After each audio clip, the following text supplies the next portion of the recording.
Who would have ever thought Mazdas were luxurious? I sure didn't until I got behind the wheel of one of these things. And I'm going to tell you why I think they're the most economical yet luxurious car on the market. Right after the intro.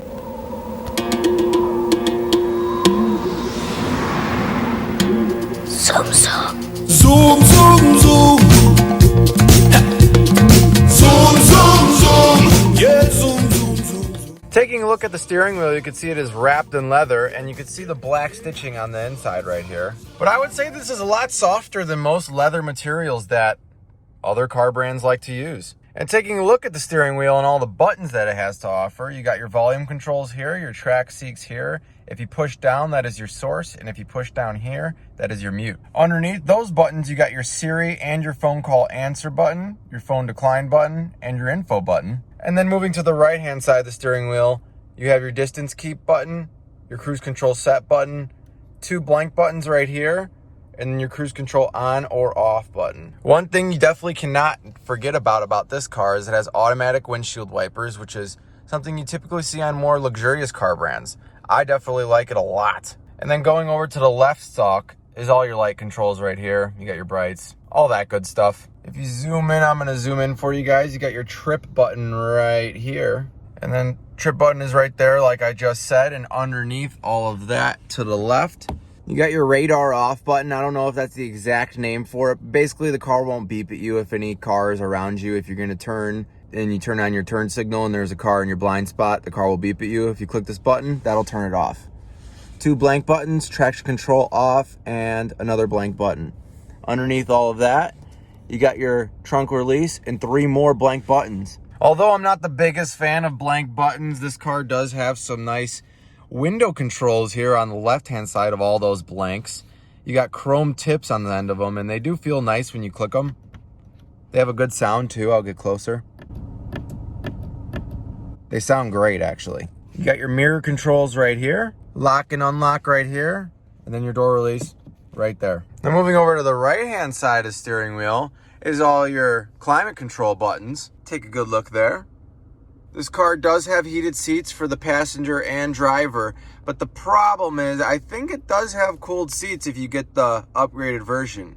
I cannot say for sure, but I think it does. Hopefully my commenters will let me know. And above that is a screen extremely similar to pretty much every single car that's been coming out. Even BMWs do a similar screen to this. It's just basically a big rectangle that sticks right out of the dash. It doesn't look meant to be, but it's there. It does work very nice. And I know you can't really see, but it looks like it has like a matte, like a anti-glare screen protector on it, like at all times. It's not like super duper HD like some screens are, but it's still very clear. I can't complain. And then in between your climate control and your screen, you have some trim pieces, but inside of that trim piece is a secret vent. That's for your passenger. And then underneath that vent, we're gonna take a look right here. Oh, so you're gonna pull from the side. That'll open it nice and slow. It doesn't just flop open like some other cars do. And then underneath all of that is your gear selector right here. You don't have a fancy little button, if you will. You got your drive selector here. That'll just put you in sport, off-road, or normal. Right here is your parking brake, auto hold right here.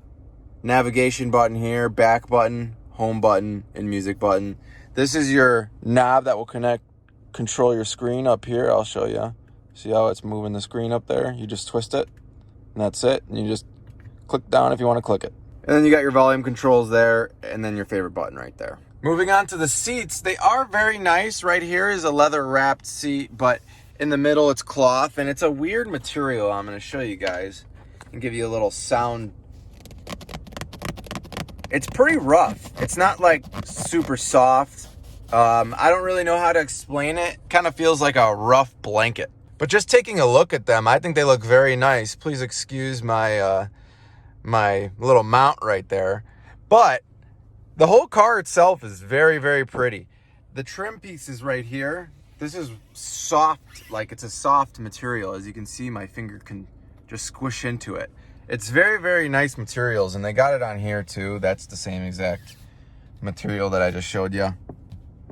Soft. Kind of weird, but I like it. Right underneath here, you got some storage for your phone.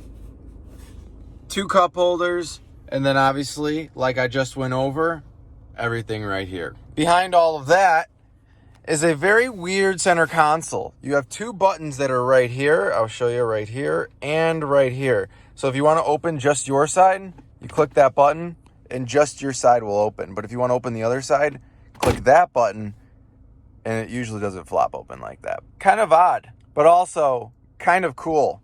You got 2 USB-A ports, not USB-C.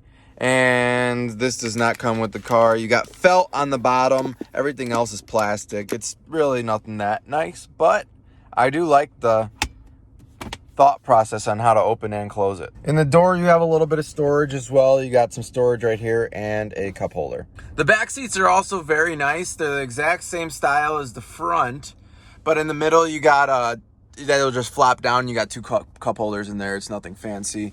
And then for leg space, you got plenty of leg space.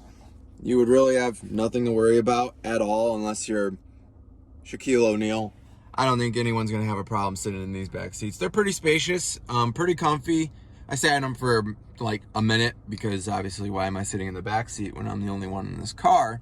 But I just wanted to give you guys a little idea on what I thought of the back seats. Now, why do I think that this car is luxurious? Mainly because of how it's crafted on the inside. It really doesn't have any squeaks, any problems. It's very, very well made. But also how it drives. This thing drives like a dream. I truly don't have another car that I can compare this to. Maybe a BMW, maybe a Mercedes. They drive very smooth, and I haven't driven the S-Class Mercedes or you know, the 8 Series BMW, you know, the very, very fancy ones that probably drive 10 times smoother than these. But if you're driving the lower end of those luxurious cars, I really think a Mazda will cut it for you. These things are extremely smooth. Unless you want that nice circular logo like the BMWs and Mercedes have. The Mazda is close to a circle. You might need it. You might want it. I've driven quite a few Mazdas within the past few years, and I've always said this. Mazdas are my all-time favorite economy car. You cannot get something better than this. The inside they're just made so well. And a quick Google search taught me that Toyota actually owns this company. And getting inside of a Toyota Camry, or if you get inside of a RAV4, they're not even comparable to the CX-50 or honestly any Mazda. You can get the lowest end Mazda that they make. A Toyota, any Toyota will not even compare to this, in my opinion. They don't drive the same. Turning the car on, it is extremely, extremely quiet. You can hear the car turn on, obviously, because it's gas, but the car doesn't even move, even in the slightest. The engine seems like it's just perfectly still. Maybe it'll change because this car only has 5,136 miles as I do this video. But turning on the car is nice. Driving the car is nice. The seats are pretty nice. They're not the comfiest seats in the whole entire world, so I can't say that. But the seats are perfect for pretty much anyone that would be driving this not 8 hours a day. You know, this car is very, very nice. It's very smooth. The seats are okay. For long road trips, I think any car you're probably going to have some type of back problems, so you don't have to worry about that. But on another note, the screen on this car is very nice. The gauge cluster hasn't really changed in, I think, a few years at the very least. I've rented this car, I think 4 years ago when my old car got totaled. It was the Mazda 3, I think it was. And I loved it. It was the first rental I've ever had, and I thought it was very nice. Actually, that's what made me love Mazda. And let me ask you a question, the viewer. How many people in your family own a Mazda? I'd really like to know in the comment section below, and I'm going to tell you why. I cannot tell you a single person in my whole family, either side, mom or dad, neither one of them. I can't tell you a single person that owns a Mazda. Now, why is that, you may ask? I have no idea. I don't think anyone's ever been behind them, and I don't think anyone gives these cars a shot. And I think that if you're in the market for a new car, especially an SUV, give a Mazda a shot. You guys really need to. You don't even have to drive the darn thing. Just get inside of it, and then you're gonna want to drive it. I can almost promise you that. These interiors are very, very nice. And once you get your hands on the steering wheel, it's awesome. You really don't have too much to complain about in these cars. Everything is finished plastic. You don't have any unfinished plastic that looks ugly. Every car is gonna have plastic, but some of them leave it unfinished and it looks very, very cheap and very ugly. And this car has none of that. Sure, the dash isn't wrapped with leather. Sure, nothing besides the steering wheel is really wrapped with leather, but you're not paying $50,000-$60,000 for a car. You could get a Mazda CX-50 for $31K, a 2023. I looked it up. You could get these cars starting at 31. I mean, can you beat that? And if you've ever been behind the wheel of a Mazda, please let me know in the comments also, because I want to know what your guys' experiences are and if you agree with what I say. I really think that these cars are awesome. So all in all, my final conclusions on this car are fantastic. Truly, truly fantastic. This car is anything and everything that you could ever want from an SUV, in my opinion, for the price. Now, would I rate the car? Absolutely. I would give this car an 8.5 out of 10. Only because I love Mazda. I may be a little biased here. Would I own it? Yeah, I would absolutely own a Mazda, and I think you should too. Or at least give them a shot. So if you like what I'm doing with this video, please make sure to subscribe. Truly helps me a lot. And at the moment, we are currently at 135 subscribers. Things are going crazy around here. It's getting pretty nuts. I can't thank you guys enough. 135 is bananas. I was expecting when I started this YouTube channel to have only a few viewers, a few subscribers, and only a few people listening to what I have to say about cars.